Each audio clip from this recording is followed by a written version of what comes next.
Hello. Hello. Hello, everyone. Hello. You said I could lead today. It's Women's Day. We're recording on Women's Day.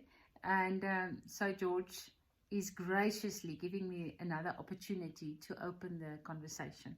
I try to make every day Women's Day. You do, I must say.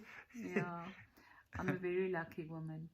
Yes, we were thinking of touching on one of our passions, and that is the Enneagram.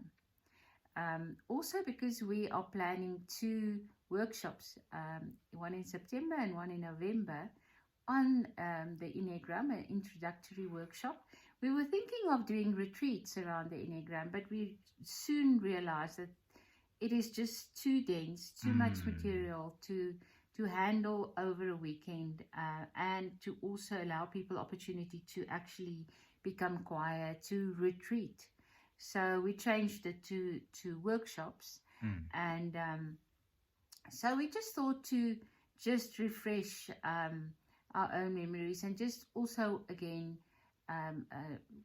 talk about why the Enneagram as an instrument in spiritual growth is so important for us. Yeah, and I think why we also focus on these workshops in September and November, and why we've decided to focus on the Enneagram again, is we want to introduce as many people as possible to this instrument.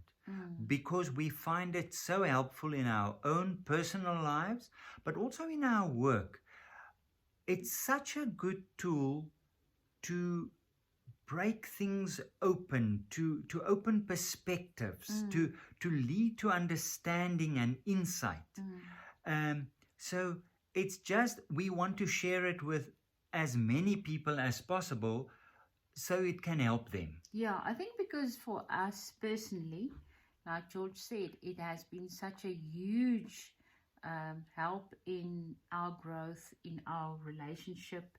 We often tell people that we would not be sitting here if it wasn't that the Enneagram came across our paths, and that we could work with that as a couple as well. And maybe we didn't touch on this as much in the Afrikaans recording, but the Enneagram helped me immensely in my image of God. Yes.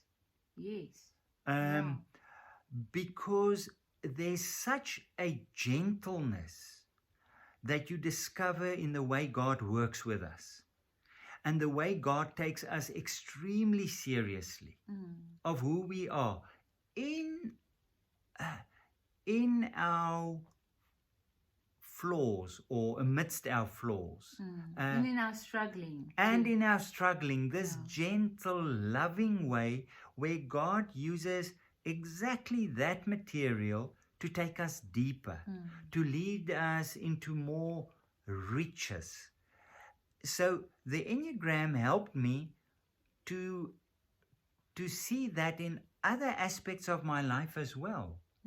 If God works so in such a way on a personal level with me, that is the way He works. And then we can be like that with ourselves. Exactly. Because I think that is one of our biggest problems, that we are so critical of ourselves and harsh with ourselves.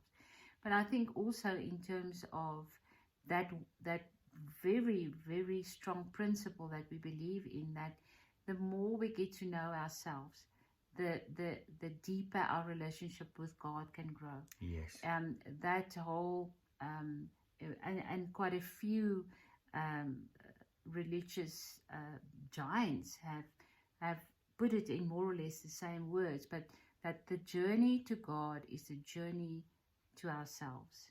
Yeah, and the journey to ourselves, if we really take our own inner journey seriously, and we work through our layers and our defense mechanisms and our fixations, our shadow, if we really have a inner journey, it leads us to God. Yeah, and there is actually not another way of doing it. And it makes such a lot of sense because looking at the Enneagram in terms of the workings of the Enneagram, they come from the perspective, or it comes from the perspective, that we are actually all living with a false image of ourselves. Or a mistaken identity. Mistaken identity, in the sense that we were born with a certain genetic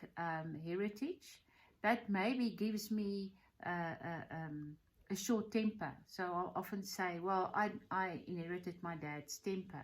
But then also in terms of growing up, our early years, the wounding, emotional wounding that happens, whether you had the most wonderful, loving parents or not, the society we live in,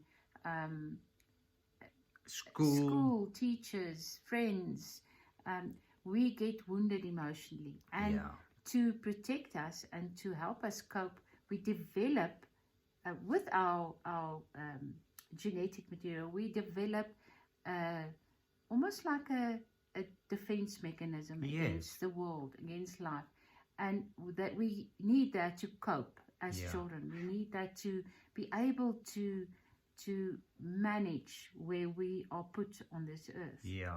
And that defense mechanism, what we term the ego or the false self, is not in itself bad. No. It is an instrument, a tool that helps us cope in difficult situations.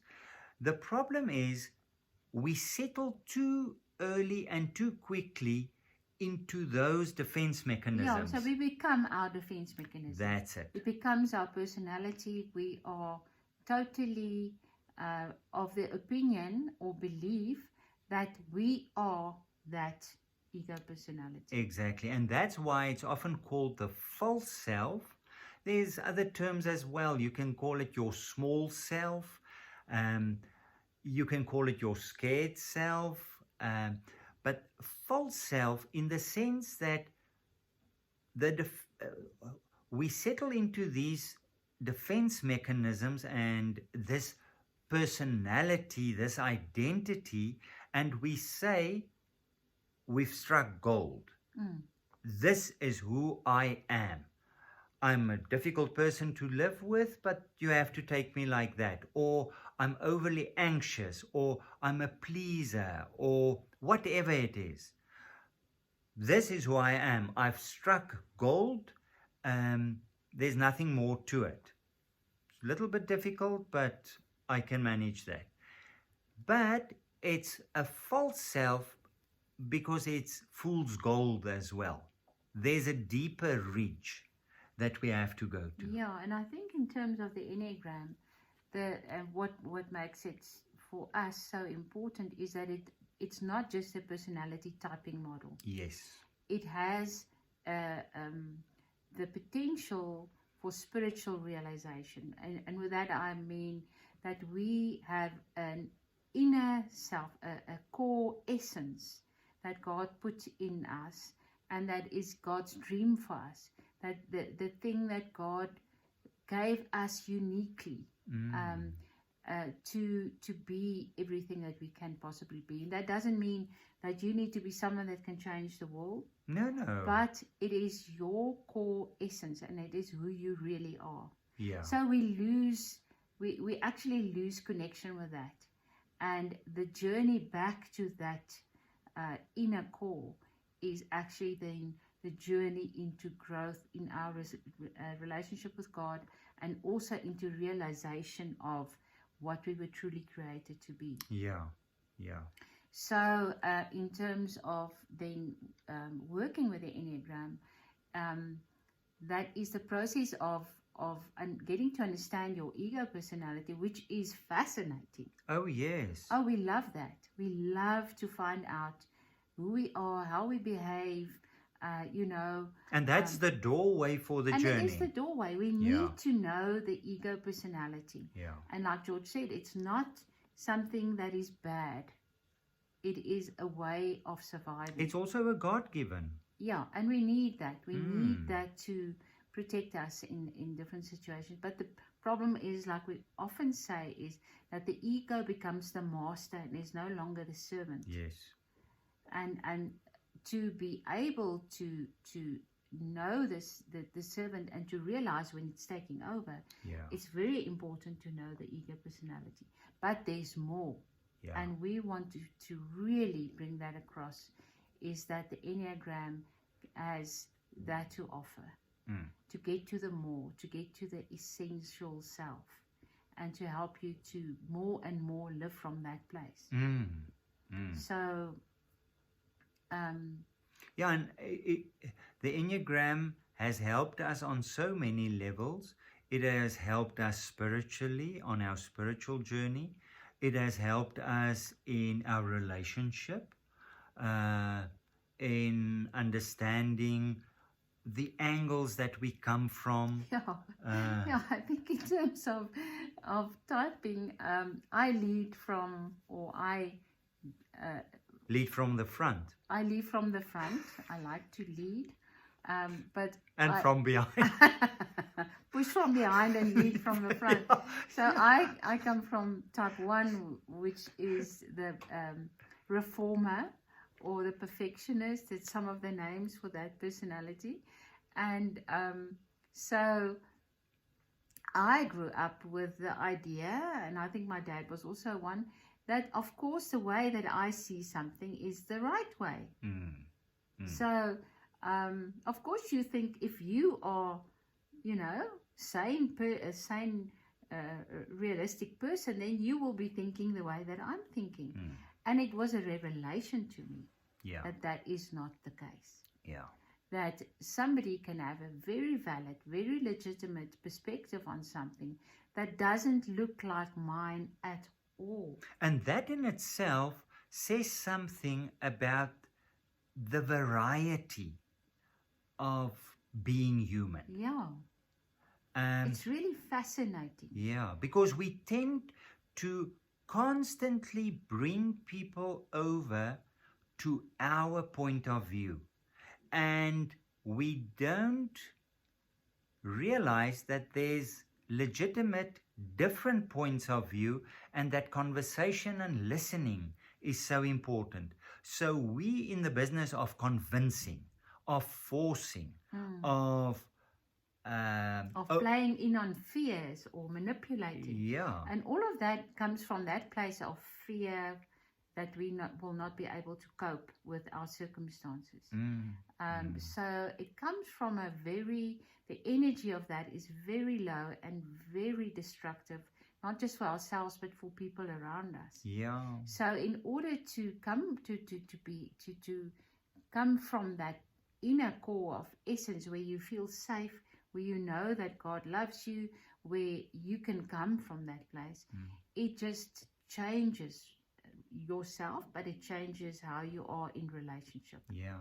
So the potential is really wonderful, and I think because we're so passionate about it, we really want to share it with as many people as possible. Yeah. I'm sitting here and I'm thinking, if one discover the deep essence of who we are in God, the way how God accepts us and works with us, and the material of who we are, it brings us to this place of safety, and it can play such a huge role in creativity.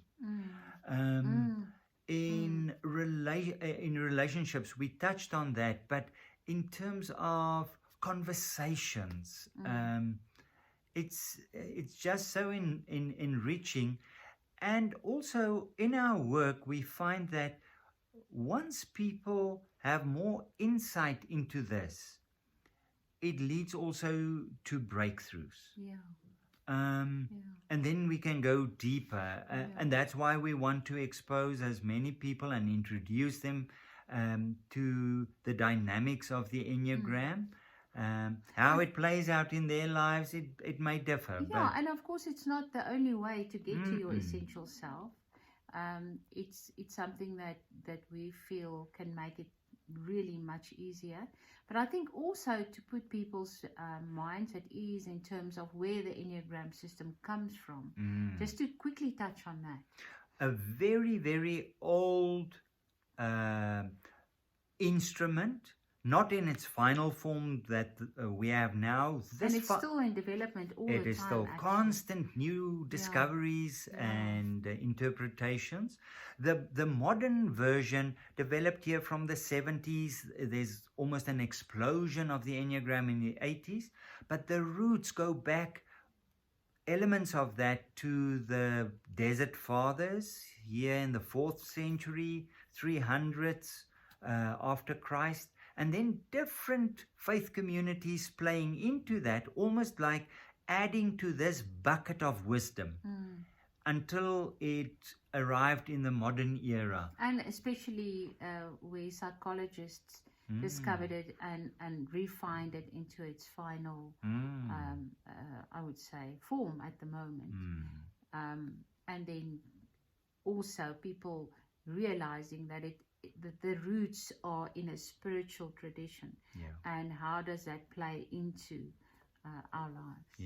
So just so that people can rest assured that we are not busy with some weird symbol or doctrine.